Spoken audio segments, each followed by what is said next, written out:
اور بھی ہے، اور جو گمراہیاں ہیں، جو فرقے ہیں، جو جماعتیں ہیں، سمجھ رہے ہیں نا، یہ جدید جو راستے چل رہے ہیں سلف کے راستے کے علاوہ، ان سب کی گمراہی کے اندر یہ کہیں نہ کہیں یہ ساری چیزیں موجود ہیں۔ کسی کے یہاں یہ فتنہ ہے، کسی کا یہ فتنہ ہے، کسی کا یہ فتنہ ہے، کسی نہ کسی فتنے میں گرفتار ہو کر کے یہ نئے نئے فرقے وجود میں آ گئے ہیں، سلف کے راستے سے ہٹ گئے ہیں، نئے نئے راستوں پر چل پڑے ہیں۔ وہ فتنہ کیا ہے؟ وہ فتنہ ہے شبہات کا فتنہ۔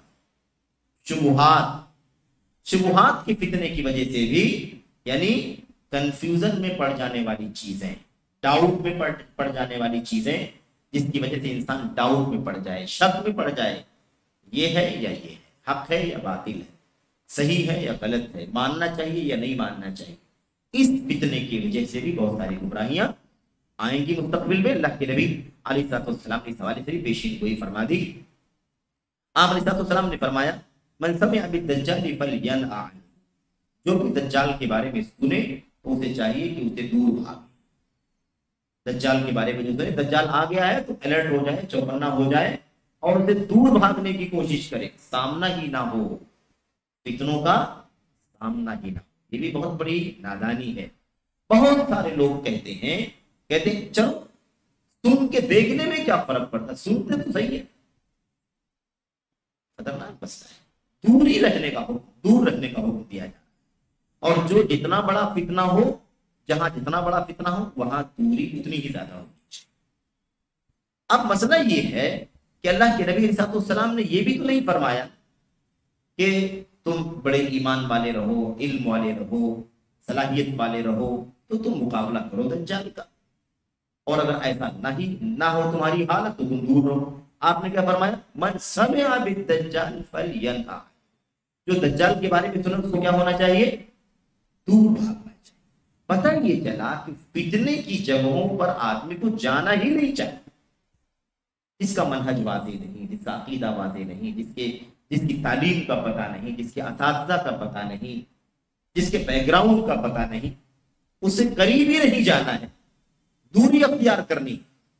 اب اس سے یہ بھی مسئلہ ثابت ہوتا ہے کہ جس کے بارے میں پتہ ہو کہ اس کا منہج غلط ہے، اس کا راستہ غلط ہے، اس کی تعلیم دین کی نہیں ہے، یا اس کے پاس منہج کی کوئی مضبوطی نہیں ہے، اس کے اساتذہ منہج کے نہیں ہے، توحید و سنت کے نہیں ہے، اس کا بیک گراؤنڈ ہی دین کی تعلیم کا نہیں ہے، اس سے کتنا دور بھاگنا چاہیے بھائی؟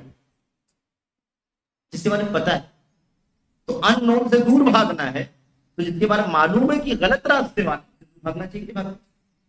یہ کتنا خطرناک مسئلہ۔ اللہ کے نبی علیہ السلام نے فرمایا، فواللہ ان الرجل، یہ دیکھیے، فواللہ ان الرجل لیأتیہ وہو یحسب انہ مؤمن فیتبعہ مما یبعث بہ من الشبہات۔ اللہ کے نبی علیہ السلام نے فرمایا، اللہ کی قسم، آدمی دجال کے پاس آئے گا اور وہ اسے مومن سمجھے گا اور مومن سمجھ کر کے اس کی پیروی کرنے گا۔ کیوں ایسا ہوگا؟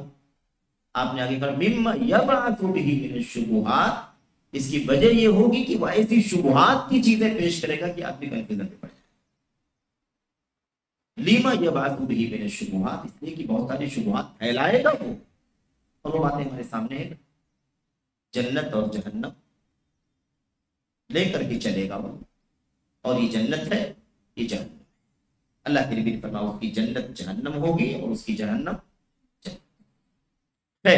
تو کہنے کا مطلب یہ کہ شبہات کی وجہ سے بھی ایسی چیزیں، اب آج لوگ کرامتوں کے نام پر کتنی چیزوں کے پیچھے بہہ گئے، شعبدہ بازی، مکاری، یاری، جادو، کہانت، نظر بندی، اس کو لوگوں نے کیا سمجھا ہوا؟ کرامت سمجھا ہوا۔ پیمانہ کیا ہے؟ صرف خارق عادت، یعنی غیر معمولی چیز، معمول کے خلاف چیزیں جو عام طور پر ہوتی ہیں اس کے علاوہ، جو چیز عادتاً ہوتی ہیں اس کے علاوہ، انوئی چیزیں دیکھتے ہیں تو اس کو کرامت سمجھتے ہیں۔ کرامت کا فیصلہ کرنے سے پہلے اس کو ایمان و عقیدے کا جائزہ یہ کہ اس کا ایمان درست ہے یا نہیں درست، وہ توحید پر ہے کہ نہیں، سنت پر ہے کہ نہیں، فرائض کی پابندی کرتا ہے کہ نہیں کرتا ہے، اسے ولی سمجھنا، اسے اس کی حرکتوں کو کرامت سمجھنا۔ امام شافعی رحمۃ اللہ علیہ نے اپنی کتاب میں کہا ہے، اذا رأيتم الرجل يمشي على الماء ويطير في الهواء فلا تغتروا به حتى تعرضوا امره على الكتاب۔ جب تم کسی آدمی کو دیکھو کہ وہ پانی پر چل رہا ہے یا ہوا میں اڑ رہا ہے تب بھی اسے دھوکہ مت۔ یہ ہے منہج اصول۔ پانی پر